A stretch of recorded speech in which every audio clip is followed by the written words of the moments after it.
पूर्व मुख्यमंत्री भूपेंद्र सिंह हुड्डा ने कहा कि पिछले लगभग 90 दिनों से लाखों किसान कृषि कानून वापस लिए जाने को लेकर सड़कों पर आंदोलन कर रहे हैं। सरकार को उनकी बात सुननी चाहिए, जिससे समस्या का समाधान हो सके।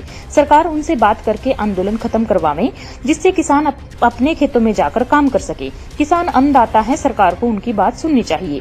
पूर्व मुख्यमंत्री भूपेंद्र सिंह हुड्डा गांव जीवरहेड़ी के सरपंच शिव कुमार के निवास पर पत्रकारों से रूबरू हुए। उन्होंने कहा कि सरकार ने उन पर राजनीतिक द्वेष के चलते चार्जशीट दायर की है, लेकिन उन्हें न्यायपालिका पर पूरा विश्वास है।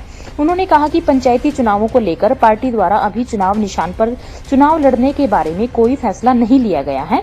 उन्होंने अभय चौटाला द्वारा विधानसभा से दिए गए इस्तीफे पर कहा कि जनता ने उन्हें जितवाकर विधानसभा में उनकी लड़ाई लड़ने के लिए भेजा है। जनता की लड़ाई विधानसभा में से ही लड़ी जा सकती है।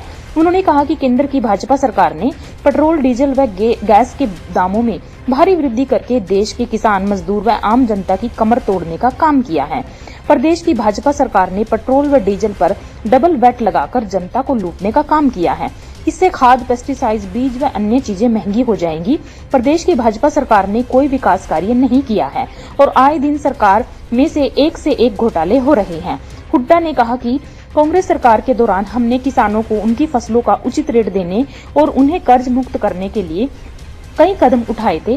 हमारी सरकार ने प्रदेश में किसानों के 2136 करोड़ रुपए के कर्ज माफ किए थे और साथ ही 1600 करोड़ के बिजली बिल भी माफ करने का ऐतिहासिक फैसला भी लिया था। फसली ऋण पर ब्याज को खत्म कर 0% कर दिया था, जो कि पहले 12% तक हुआ करता था। इतना ही नहीं, कांग्रेस सरकार के दौरान खाद, बीज और कृषि उपकरणों पर किसी प्रकार का कोई टैक्स नहीं लगता था। उन्होंने आगे कहा कि किसानों को याद होगा कि हमारी सरकार के दौरान धान का रेट MSP के पार 5000 रुपए तक पहुंच गया था। पॉपुलर भी 1250 रुपए के रेट पर खरीदा जाता था। पॉपुलर के पत्ते तक इतने महंगे बिकते थे कि किसान को अपनी बेटियों की शादी का खर्च जुटा लेते थे। हमारी सरकार के दौरान कपास और गन्ने का रेट देश में सबसे ज्यादा था, लेकिन बीजेपी सरकार के आने के बाद 6 साल में गन्ने के रेट में बड़ी मुश्किल से 40 रुपए का इजाफा हुआ है, जबकि कांग्रेस सरकार ने गन्ने के रेट में रिकॉर्ड तोड़ बढ़ोतरी करते हुए उसे 117 से बढ़ाकर 310 रुपए तक पहुंचाया था। यानी गन्ने के रेट में ऐतिहासिक 193 रुपए की बढ़ोतरी की गई थी। भूपेंद्र सिंह हुड्डा ने कहा कि मौजूदा सरकार फसलों का रेट बढ़ाने की बजाय पेट्रोल, डीजल और रसोई गैस का दाम बढ़ाने में लगी हुई है। तेल के दामों का सीधा कनेक्शन महंगाई से है। जाहिर है, अगर तेल के दाम बढ़ेंगे तो ट्रांसपोर्ट, किराया, परिवहन, आवागमन, व्हीकल चलाना और उत्पादन महंगा हो जाएगा। अन्नदाता है तो वो बैठे रहेंगे तो कौन अन्न पैदा करेगा? इस वास्ते सरकार को गंभीरता से लेना चाहिए और तुरंत उनसे वार्तालाप शुरू करनी चाहिए। सर, पिछले 10 दिनों से लगातार तेल के दाम बढ़ रहे हैं, जिसके कारण लगातार महंगाई बढ़ने से आम जनता परेशान है।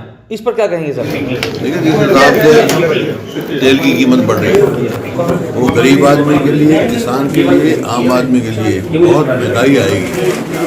तो मेरा हरियाणा सरकार से आग्रह है, जो वैट जो है हमारे समय से डबल कर दिया, जो 9% 9.2% था, आज 18% वैट कर लिया। कम से कम वो तो वापस ले, कुछ तो राहत दें लोगों को। सर, ईडी ने आपके विरुद्ध और 22 अन्य के विरुद्ध चार्जशीट दायर की है, उसके बारे में आप क्या कहेंगे?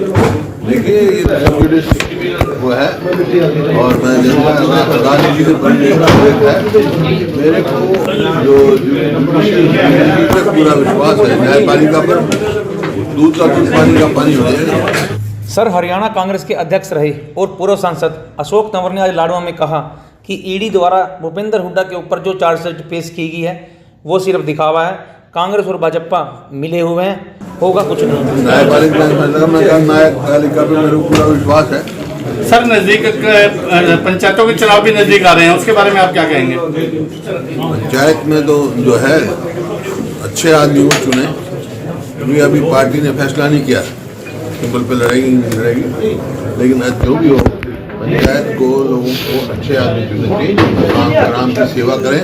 जो गांधी जी ने ग्राम स्वराज की जो कल्पना करी थी उसको पूरा करें। सर, इनेलो नेता चौधरी अभय सिंह चौटाला ने कहा है कि कांग्रेस किसान हितैषी होने का ढोंग करती है, और अगर वास्तव में कांग्रेस किसान हितैषी है तो हरियाणा कांग्रेस के सभी विधायक उनकी तरह विधानसभा से इस्तीफा देकर किसानों के समर्थन में आए, इस पर क्या कहेंगे सर? लोगों ने प्रजातंत्र में लड़ाई जो है जनता की लड़ी जाती है, विधानसभा में और पार्लियामेंट में लोगों ने इस वास्ते नहीं भेजा, वहाँ डट के लड़ो। जो इस्तीफा दे के गए हैं वो पीठ दिखाने के लिए नहीं होते, और जो जिनका नाम आपने लिया है ये ऐसे ही इस्तीफा देने वाले थे। तो कंडेला में जब गोलियों से भुने गई इनके सरकार के विधायक थे, जब क्यों नहीं इनको किसान दिखाई दिए? जनता के नाम कोई संदेश? मेरा नाम यही है, कोई शांति रखें, अपन भाईचारा बढ़ाएं, और जो हरियाणा पिछड़ गया है उसको फिर से विकास की प्रक्रिया पर चढ़ाएं। इस अवसर पर लाडवा विधायक मेवा सिंह, विधायक डॉक्टर BL सैनी, युवा कांग्रेस के जिला प्रधान हरप्रीत चीमा, पूर्व मंत्री सुभाष चौधरी, सतीश दत्ताना, अशोक गुंदियाना, जाकिर हुसैन, संजू धोलरा, शिव कुमार, सरपंच जिवरहेड़ी, शमशेर मलिक, सौरभ छपरा व अन्य गणमान्य व्यक्ति मौजूद रहे। खबरनामा हरियाणा के लिए बबैन से रवि कुमार की रिपोर्ट।